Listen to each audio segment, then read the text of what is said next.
Jim dihentikan polisi, dan polisi ini ingin menembak Jim. Beruntung anjing Jim menyerang polisi ini. Jim langsung memukul polisi ini. Ternyata polisi ini telah disuap oleh para mafia untuk menghentikan Jim. Jim memukul oknum polisi itu hingga pingsan.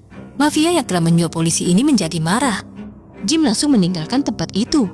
Namun saat di jalan, mobil tua Jim mulai mengeluarkan asap. Radiator mobil Jim ternyata bolong.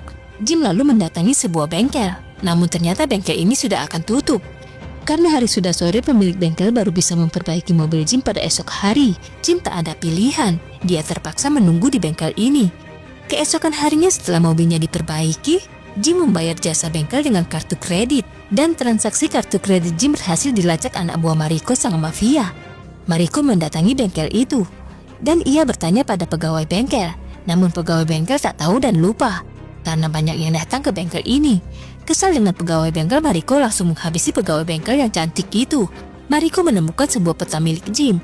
Dari peta ini Mariko tahu kemana tujuan Jim membawa Miguel.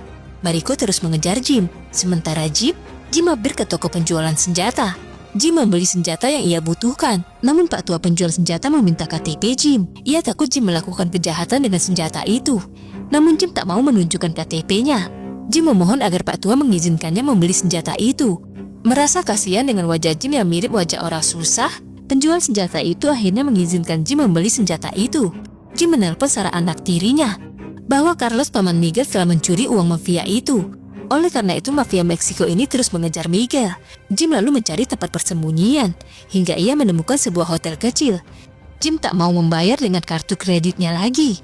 Ia tahu bahwa kartu kreditnya dapat dilacak oleh para mafia. Jim membayar kas hotel ini. Jim sempat istirahat di hotel ini.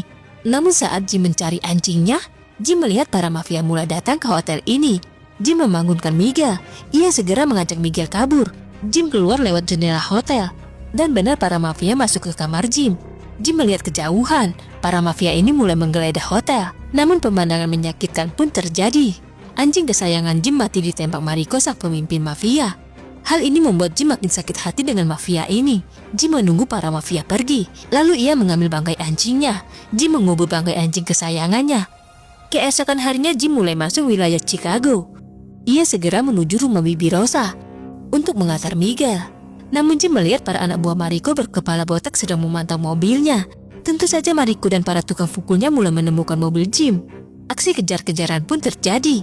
Namun mobil tua Jim kembali mogok hingga Jim melintahkan mobilnya di tengah jalan dan bersiap menyambut kedatangan para mafia ini. Lanjut part 4 ya guys.